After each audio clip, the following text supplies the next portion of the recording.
สะกิดหัวใจเลยมาเกือบปีแล้วนะที่บ่มี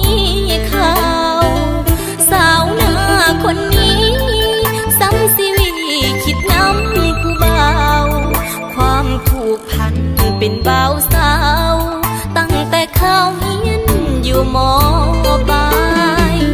อ้ายได้เฮียนต่อมหาลัยอยู่ในเมืองทองจึงจำจากไกลน้องทั้งที่เฮาสองผูกสัมพันธ์ใจคำมั่นสัญญาอ้ายให้ว่าสิบ่ลืมบ่ไหลอยู่อ้ายก็เงียบไปจักเป็นจังใดอ้ายบ่ติดต่อเป็นจังใดน้อง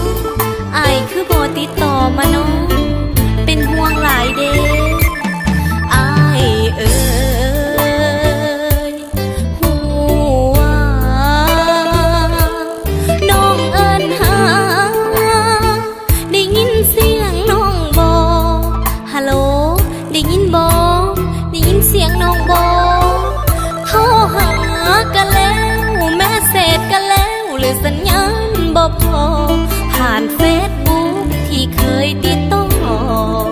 บ่มีแววอ้ายสิตอบมาเบิดปัญญาแล้วบ่มีแนวมาเป็นที่พึ่งจึงเอิ้นอ้ายใส่หม้อหนึ่งถอดความคิดถึงจากใจไปหา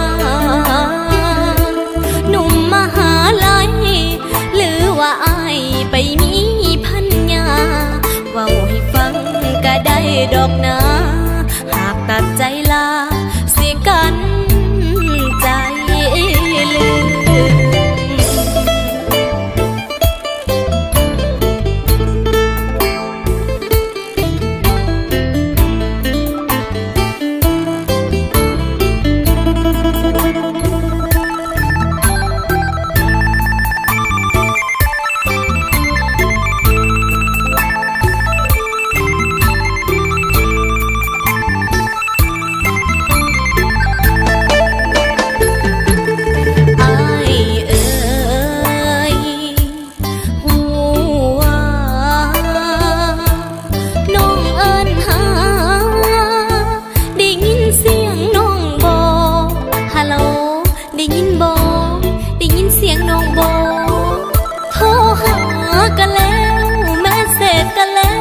สัญญาณบ่พอ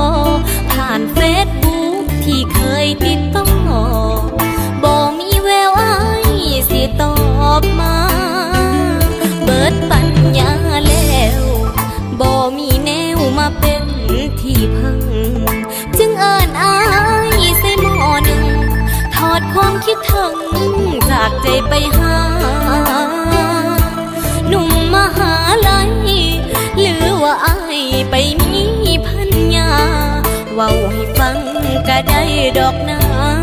หากตัดใจลาสิกัน